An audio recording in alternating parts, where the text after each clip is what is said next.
Senadora María Fernanda Cabal, muy buenos días. Muy buenos días, doctor Londoño, a usted, a los compañeros de la Mesa de la Hora de la Verdad y a toda su audiencia.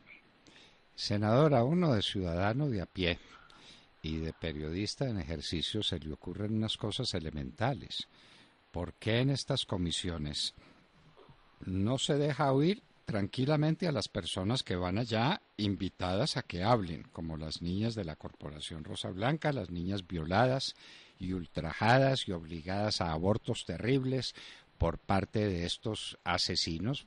No hay nombre, no hay calificativo que se les acomode suficientemente. Y luego, en lugar de gritos, ¿por qué no exámenes científicos de ADN, si es tan sencillo y es tan fácil? Cuéntenos usted cómo vio este tema y si no sería del caso de que estos tipos, en lugar de gritar, se dejen hacer exámenes bien hechecitos de ADN a ver si estas niñas dicen verdad o no dicen verdad. Pues, doctor Londoño, estamos presenciando el espectáculo de lo que significa llevar usted al diablo al banquillo. Y se lo explico mejor. El diablo es el rey de la mentira, el que genera un universo paralelo ilusorio, el que constantemente está promoviendo la inversión de la realidad, lo que se llama inversión revolucionaria, que usted me ha oído ese concepto acuñado por Olavo de Carvalho 1000 veces, el que se encarga de señalar a los demás y rotularlos con los defectos y la caracterización que él mismo posee. Los demás son los excluyentes, los fascistas, los paramilitares, todo lo que pueda de alguna manera adjetivizar una conducta criminal que se opone, según la descripción, a la convivencia y a la paz, porque la palabra paz, que la hemos oído desde hace 7 años, totalmente descontextualizada de lo que significa un concepto y una verdad, es lo que hoy nos dan con sobredosis, pero a mí, de espectadora, no me extraña y creo que a este país solo lo van a salvar las víctimas como las niñas de Rosa Blanca. Enfrentar al demonio y a la maldad con una realidad que no les gusta, porque recuerde que ellos la niegan. Los primeros negacionistas de sus propios actos son estos bárbaros. Enfrentarlos con una realidad incontrovertible, porque lo que usted ha dicho es la campaña que tenemos que empezar de ahora en adelante. Estas niñas tienen que ir vía la Cancillería a la Corte Penal Internacional a reunirse con la fiscal Besuda, que a veces es como tan activa, ejerciendo la función al contrario, creyendo que proteger los acuerdos de paz es proteger la paz, cuando lo que está es protegiendo la impunidad, o sea, la antítesis de la existencia de la Corte Penal Internacional. Estas niñas tienen que exigir la prueba de ADN.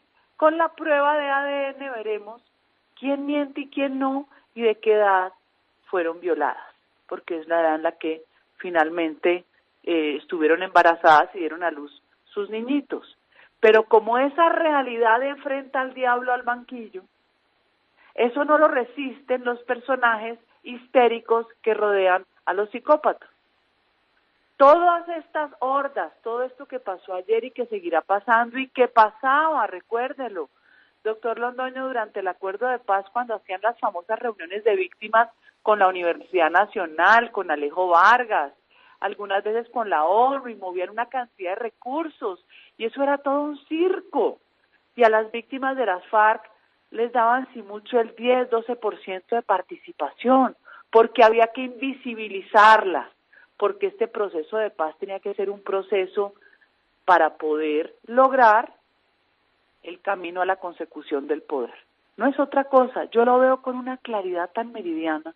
Lo que pasa es que en el universo de los humanos, todo lo que cree que se puede prever, como en la ciencia natural, no se prevé, no siempre sale como uno cree. Ellos no esperaban perder el plebiscito, ellos no esperaban que les sucedieran muchas cosas que les sucedieron. Ellos no esperaban que la reacción de la opinión pública cada vez cada vez con más hechos de los que se les destapan, sea una opinión mucho más consciente para asumir una posición seria frente al país que nos dejaron atrapados. Juan Manuel Santos tuvo la virtud de dejar un país totalmente atrapado en la telaraña socialista. Lo que vimos ayer fue un espectáculo grotesco. Cuando yo entré, porque yo no llegué desde temprano, yo llegué cuando la gresca ya estaba montada, doctor Londoño, los gritos era la cosa más, o sea, una pelea en una galería le queda chiquito, pero es que necesitan torpedear los escenarios. Es una necesidad, ellos necesitan ocultar su verdad, porque no quieren que nadie la conozca y menos el mundo, pero además se están enfrentando a una verdad que si uno la analiza dentro de todo el contexto de crímenes y de violencia, que es una espiral inacabable, la violencia sexual contra menores, que no solo se queda en el abuso físico del cuerpo, sino las consecuencias que producen los embarazos y los abortos, que aquí se nos está olvidando que muchas de esas niñas no sobrevivieron, están enterradas en algún lugar de Colombia y ni siquiera han dicho. Esas niñas se murieron podridas, infectadas por septicemia. El famoso enfermero es uno de tantos enfermeros. Hace más o menos 9 años, yo recuerdo un bombardeo en San José del Guaviare y he estado tratando de ubicar la noticia, donde se dio de baja un bárbaro que tenía más de 300 niñas muertas. Eso lo tienen los récords del Ejército Nacional. Verlo de ayer, si bien es vergonzoso, en el fondo me demuestra una vez más que este demonio no se quiere dejar llevar al banquillo y le va a quedar muy difícil, por más que tenga JEP, magistrados de la JEP, amigos en la iglesia, amigos en las cortes, puede tener el que quiera, hasta el silencio del Papa Francisco a su lado. Pero las acciones contra estas niñas son los que van a permitirle a este país no seguir cayendo en el abismo de la trampa que nos cocinaron con el acuerdo de paz. Senadora, yo estoy de acuerdo con usted. Este es un hecho irreversible y tenemos que hacer lo que esté a nuestro alcance para que el mundo entero conozca esta enormidad. Esto es una enormidad. Lo que hicieron estos salvajes con las niñas campesinas no tiene nombre ni perdón de Dios ni de los hombres. Esto es absolutamente inaudito. Una criaturita de 11, 12 años, Dios mío, es que se necesita un grado de perversidad humana que a uno le queda lejos. Es que le queda lejos, senadora. Realmente le proponen a uno ese tema y dice, esto no es posible, esto no es posible. Esto en el género humano no puede estar ocurriendo. Y ocurrió. Y son todos estos bandidos, los que están ahí en el Congreso, los amigos de Ángela María Robledo, todos esos que gritan y de Roy Barreras, todos esos son los que cometieron semejantes crímenes que tienen que ser conocidos por el mundo entero. Y es muy fácil, hay pruebas científicas, es que no basta con el testimonio concorde, repetido, clarísimo de todas estas niñas, que sería prueba suficiente en una crítica del testimonio que se hiciera bien hecha, sino que además está la prueba científica. Y todo esto lo pretende manejar la JEP, que para eso tiene una nómina de 90.000 millones de pesos al año, en nómina. Bueno, senadora, pero otro tema que se relaciona mucho con su tierra, que son las supuestas sublevaciones indígenas que nosotros decimos son movimientos de las FARC, y no son todos los indígenas, sino un grupo de ellos, pero tienen al país incendiado y uno no comprende, realmente yo no entiendo, cómo el gobierno condena las vías de hecho, pero las santifica mandando comisiones para hablar y arreglar las cosas con los que han tomado las vías de hecho para ofender al país. ¿Cuál es la visión que usted tiene sobre el tema? La visión que tengo es tan clara como la que tengo del espectáculo grotesco de ayer, que me refleja una vez más que son hechos consecutivos, sistemáticos, que existen dentro de la plataforma socialista con la que han venido atrapando el país. Yo quiero que ustedes hagan un recorderis del paro agrario en la época del gobierno de Juan Manuel Santos.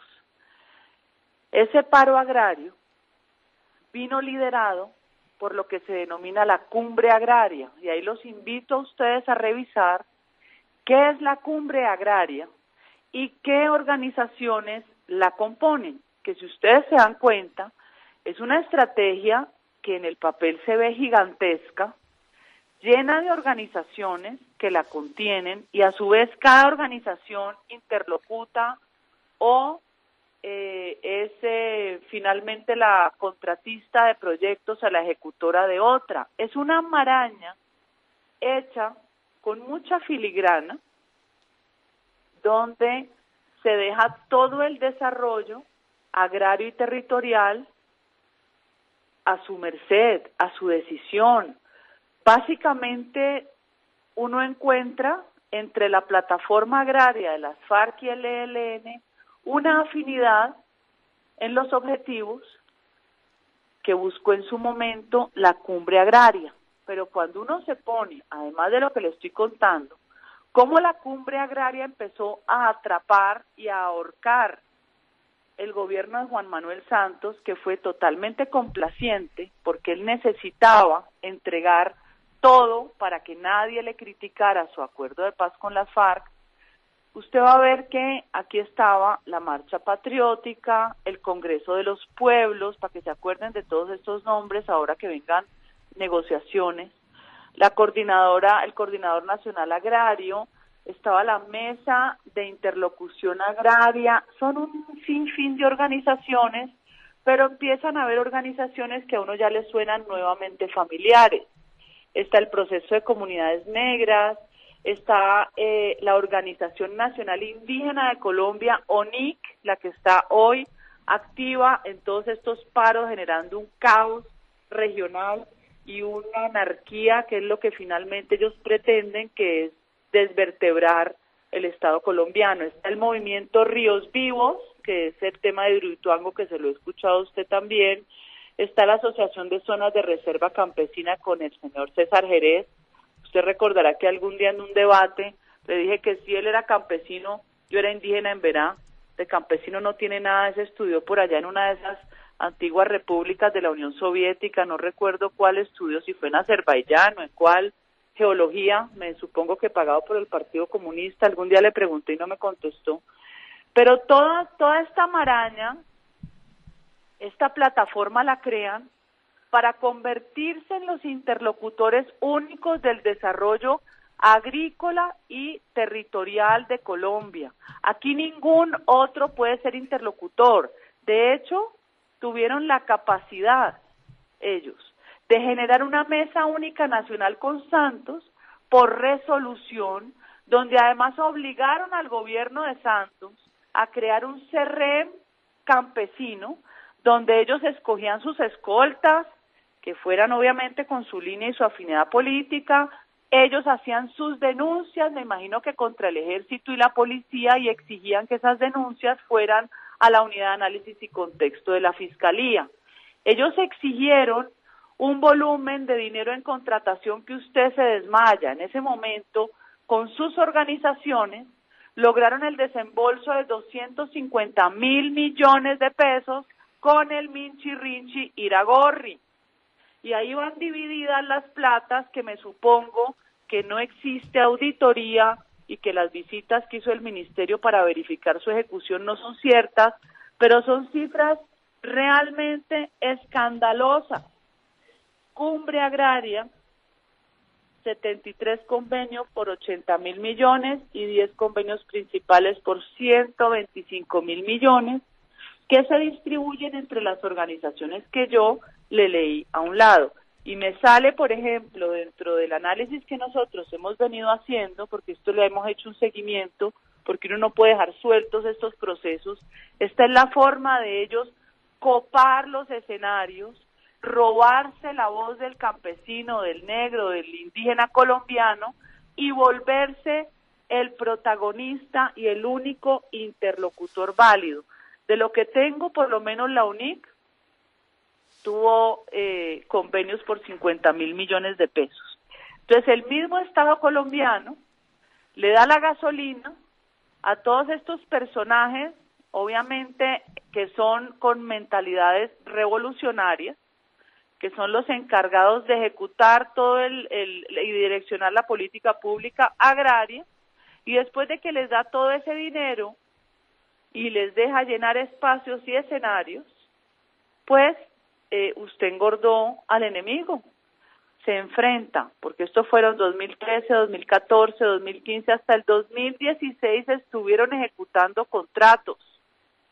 Muchas de esas mismas organizaciones ahora aparecen nuevamente en el escenario exigiendo dinero sin límites por parte del Estado colombiano. Tengo entendido que en el Cauca están exigiendo 3 billones de pesos, porque saben que es un Estado frágil, porque saben que la propaganda que tienen, más sus aliados de la comunidad internacional, tienen la capacidad de torcerle el pescuezo a la institucionalidad nuestra, que es frágil, que es desarticulada, y aquí vamos perdiendo el país.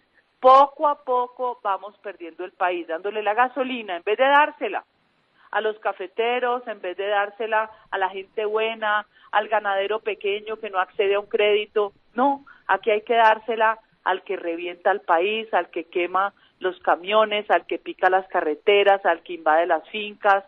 Es el mundo al revés, doctor Londoño, y aquí estamos llegando a un punto de quiebre, porque yo le quiero anticipar que yo desde noviembre del año pasado le dije a varios ministros, todo está articulado para que les incendien el país, y van a unir la movilización agraria con la movilización estudiantil y de maestros, y el cerebro ideológico es el ELN, porque el ELN es el mago de las movilizaciones sociales.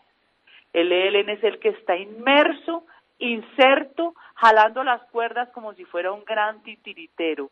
Ojalá lo entendamos a tiempo, porque a este paso van a seguir para reventar en Catatumbo, después seguirán, me imagino que por la zona también del Chocó, todos controles territoriales de coca que nos dejó la herencia de la coca de la paz, del señor Juan Manuel Santos, que va a dictar charlas a la Universidad de Georgetown, y allá los estudiantes y el profesorado le rinden homenaje de pie. Qué horror. Bueno, les podríamos contar en Georgetown cuál es la realidad, qué es lo que está pasando en el Chocó. Recuerda Jiguamiandó y Curvaradó, recuerda a nuestros amigos de esa región, encabezados por Adán Quinto, a quien dejaron asesinar, por los Blandón, padre e hijo, a quienes dejaron asesinar, y les entregaron esa región que es crucial para su negocio maldito de la cocaína. Eso es el Chocó. Ahora se van a acabar de tomar el Cauca. El gobierno rechaza las vías de hecho, pero negocia con los de las vías de hecho. Se tomaron hace rato Tumaco y todo el sur del país y la frontera con el Ecuador. Se tomaron Arauca y hacen lo que les da la gana con el oleoducto cuando les da la gana. Tenemos que despertar. Todavía es tiempo y tenemos con qué. Pero hay que abrir los ojos, despertar y entender. Esto que usted está diciendo, senadora, hay que entenderlo y hay que obrar. Senadora María Fernanda Cabal, muchísimas gracias por decirle al pueblo colombiano estas verdades a través de la Hora de la Verdad. Muchas gracias a usted, doctor Londoño, y a toda su audiencia.